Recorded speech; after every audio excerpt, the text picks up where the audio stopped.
Dia serta sobat muda dan adik-adikku yang tercinta.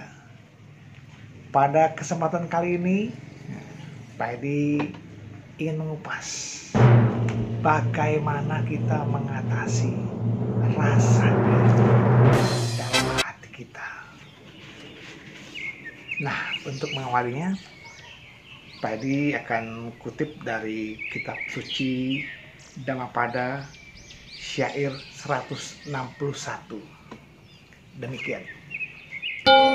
Kejahatan yang dilakukan oleh diri sendiri timbul dari diri sendiri serta disebabkan oleh diri sendiri akan menghancurkan orang bodoh bagaikan intan memecah permata yang keras.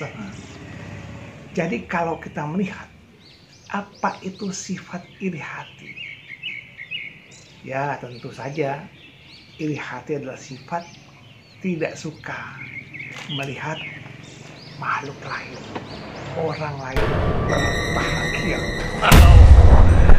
Ada orang bahagia, makin dia maju, makin dia kaya, makin dia jaya, makin sakit rasanya hati. Kenapa? Karena tidak suka akan kemajuan yang diperoleh orang lain. Orang lain meningkat. No, saya tidak. Akhirnya rasa iri hati inilah yang membuat dia semakin sakit. Kenapa? Bapak Ibu sobat muda, sifat iri ini adalah lawan, bertentangan dengan sifat mudita, rasa bahagia melihat kebahagiaan orang lain. Tentu kita sebagai umat Buddha memahami bagaimana kita mengembangkan rasa bahagia melihat kebahagiaan orang lain. Rasa bahagia bisa muncul dari diri kita bahagia atau juga melihat orang lain bahagia. Jadi kalau melihat orang lain bahagia, kita tuh bahagia. Misalnya dia tetangga kita bisa beli mobil, kita bahagia. Ya kenapa? Siapa tahu kita dibonceng. Bukannya, artinya kita turut bahagia, dia ikut bahagia, kita bahagia. Saat kita bahagia pun dia akan bahagia, nggak ada iri. Kenapa? Karena rasa saling merasakan kebahagiaan masing-masing. Oleh karena itulah, sifat-sifat ini harus kita perantas. Kenapa? Karena sifat iri dalam adalah jadi rongrongan makan hati kita. Jadi kita sakit. Kemudian dalam Dhammapada ayat 232, Sang Buddha mengatakan demikian. Hendaklah orang selalu menjaga rangsang ucapan.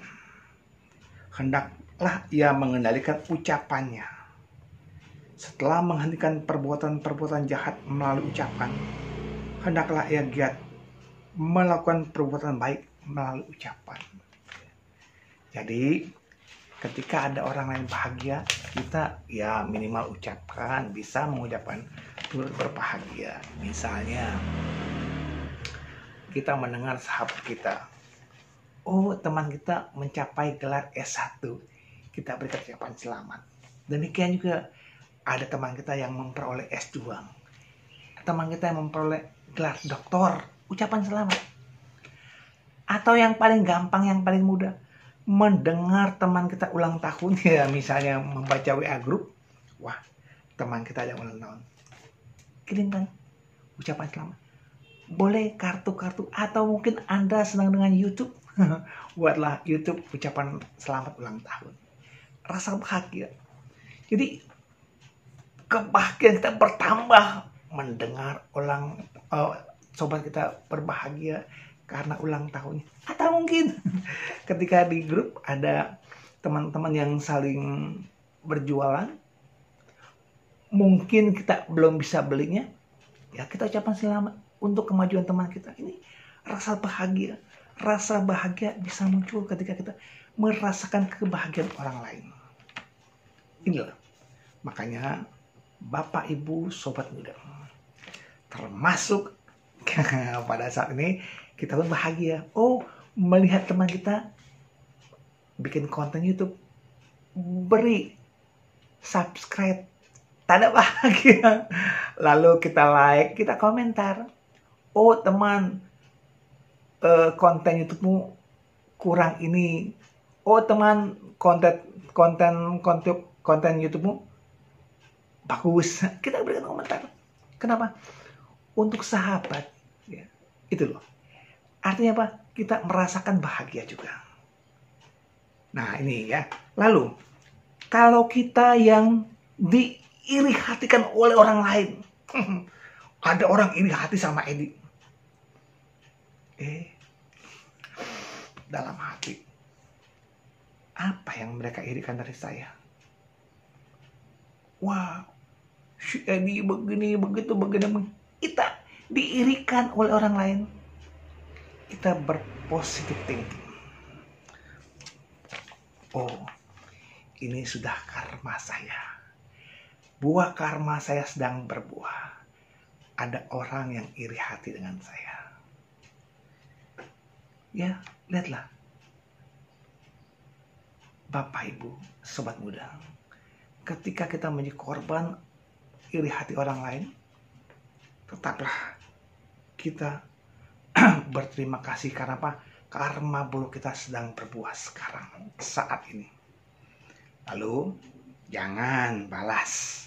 Jangan buat karma buruk baru dengan membalas rasa iri hati itu. Kenapa? Orang yang iri hati nggak akan pernah bahagia. Banyak. Kita bisa banyak temukan kata-kata bijak untuk mengatasi iri hati. Bagaimana kita bersikap kepada orang lain untuk berbahagia. Inilah. Jadi pada saat kita menjadi objek iri hati orang lain, kita pancarkan. Semoga kebahagiaan yang saya peroleh turut dirasakan oleh orang lain. Ucapkan, semoga saya berbahagia, saya bebas dari kebencian, saya bebas dari kesukaran. Tebarkan. Perlahan-lahan, akhirnya aura kebencian tadi akan lenyap. Inilah, kita harus merasa bahwa kita sebagai manusia memang tidak luput dari buah karma buruk yang lampau. Karma baik yang kita tanam belum sepenuhnya berbuah. Semoga apa yang kita dapatkan pada kesempatan kali ini bisa mengatasi rasa iri hati kita kepada orang lain. Kecilkan, bahkan putuskan. Semoga kita tidak punya rasa iri hati terhadap kemajuan orang lain, malah kita berbahagia. Semoga kita semua ikut merasakan kebahagiaan atas kebahagiaan yang diperoleh orang lain. Terima kasih, salam sehat selalu.